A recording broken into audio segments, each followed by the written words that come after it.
तालाब था। तालाब के किनारे एक बड़ा सा पेड़ था। उस तालाब में एक कछुआ रहता था और पेड़ के पास दो बगुलों का जोड़ा रहता था। कछुआ बहुत बातूनी था। कछुए की उन बगुलों से बहुत अच्छी मित्रता थी। तीनों आपस में खूब बातें किया करते थे। एक बार उस जंगल में वर्षा नहीं हुई। तालाब का पानी सूखने लगा। जंगल के सभी पशु पक्षी पानी की तलाश में दूसरी जगह जाने लगे। उन दोनों बगुलों ने भी उस तालाब को छोड़ने का निश्चय किया। जाने से पहले उन्होंने कछुए से कहा, दोस्त, अब हम इस तालाब को छोड़कर जा रहे हैं। कछुए ने कहा, मैं तुम्हारा मित्र हूँ, मुझे भी अपने साथ ले चलो। बगुले बोले, मित्र, हम भी तुम्हें छोड़ना नहीं चाहते, लेकिन क्या करें, हम तो उड़ना जानते हैं, उड़कर दूसरी जगह जा सकते हैं, परंतु तुम्हारे तो पंख ही नहीं हैं, तुम हमारे साथ कैसे चलोगे?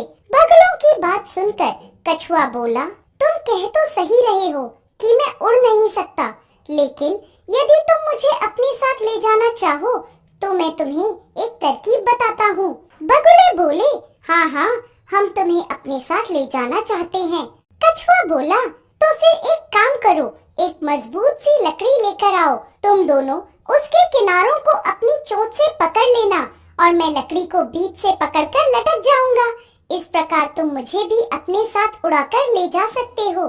बगुले एक मजबूत लकड़ी लेकर आए। उन्होंने कछुए से कहा, ये लो मित्र, हम लकड़ी तो ले आए, परंतु एक समस्या है।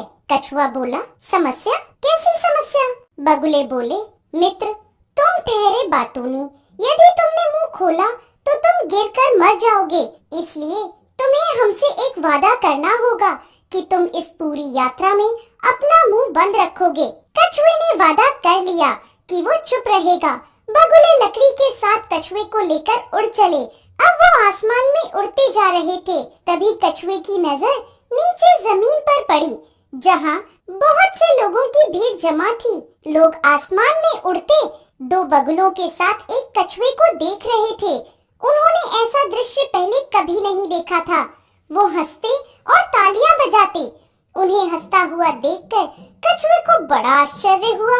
उसने सोचा, बगुलों से पूछता हूँ कि ये क्यों हंस रहे हैं। जैसे ही उसने बोलने के लिए मुंह खोला, मुंह खोलते ही कछुए की पकड़ छूट गई और वो धड़ाम से जाकर नीचे जमीन पर गिर गया।